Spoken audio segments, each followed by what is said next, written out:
El que veurà la gent és un homenatge a la Jane Austen, una autora meravellosa anglesa, i també un homenatge a la creació.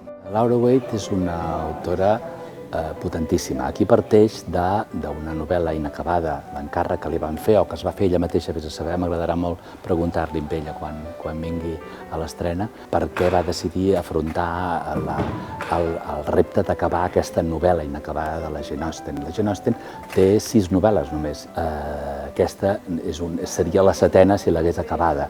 Crec que el públic riurà molt i que s'ha de venir a veure-la.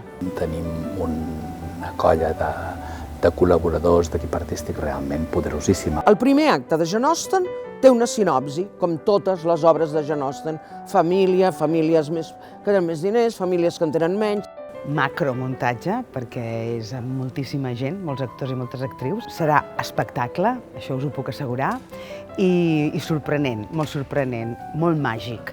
Però la segona part és tota una altra sinopsi, i d'aquí el director no ens deixa dir res. Un regal té sempre l'efecte sorpresa. Com menys coses n'expliquem, millor. Ho disfrutareu més, perquè té moltes voltes i voltes i voltes, i sobretot és un estímul per a la intel·ligència i per la sensibilitat.